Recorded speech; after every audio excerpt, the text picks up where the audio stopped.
The first thing you'll want to do for this assignment is to set up your paper. Because we will be using a horizon line and vanishing points that go outside your page, you'll need to create a flap on either side with some additional paper and a little masking tape. Next, flip over the page and draw a horizon line that stretches across all three pieces of paper. On the far left and far right sides, draw a vanishing point. Since we are doing this assignment in 2-point perspective, you'll need to use both of them.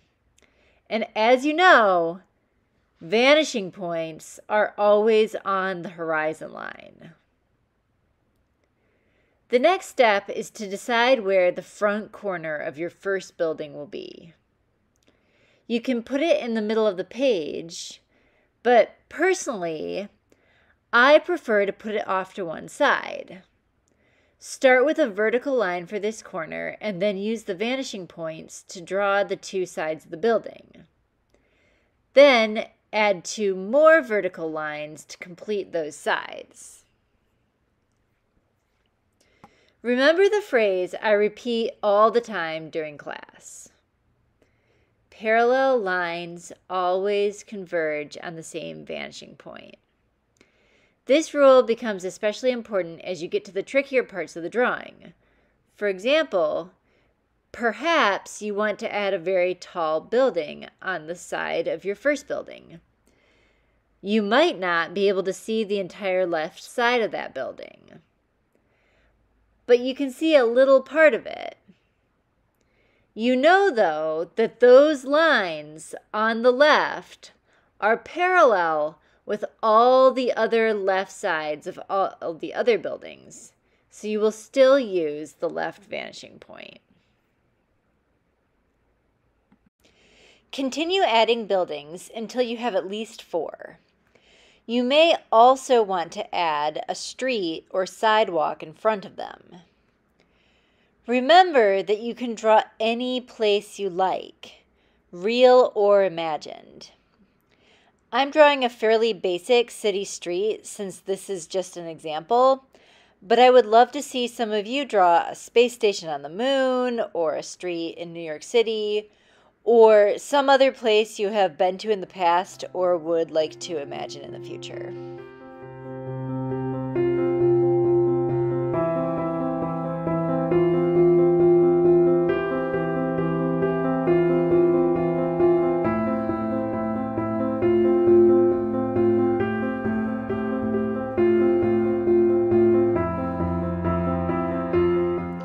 Once you've made all your buildings, it is time to start thinking about architectural details. Windows, doors, and even signs will make them seem less like boxes and more like buildings. The important thing to remember as you're adding these details is that the rules of perspective still apply. So if the top or bottom of a door, window, or sign is parallel to the sides of the building, it should be drawn using the same vanishing point as those sides.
Eventually, you will want to start thinking about adding value to your drawing.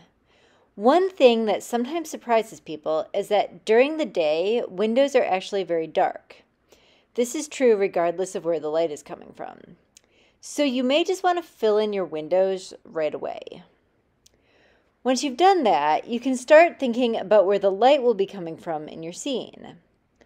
I've drawn a little sun on the right side of my page because that's where I'd like the light to be coming from. This means the left side, my buildings will be in shadow, so I'll add shading there.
Keep shading in the details of the buildings and adding shadow to the left side of the buildings until the buildings begin to look complete.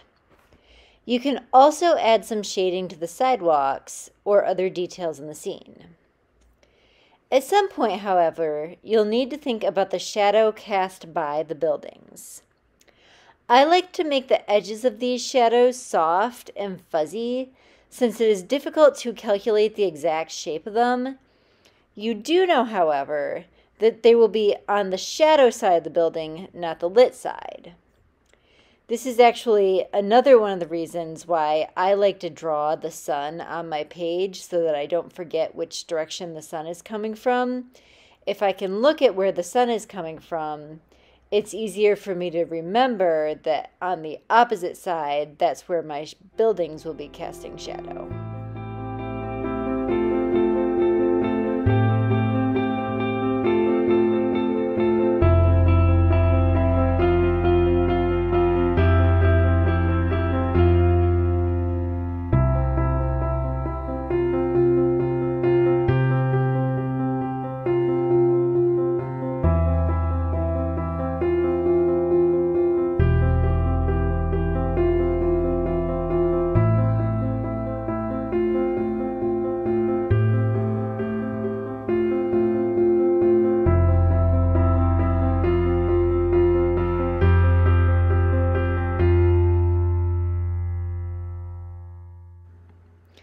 Towards the end of the project, you may want to add some figures or other characters/inhabitants to your scene.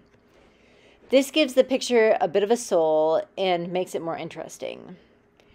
It's important, however, to remember that the figures closer to the front will be much bigger than those at the back. The way I keep track of how tall people are is by remembering that the horizon line is also your eye level line.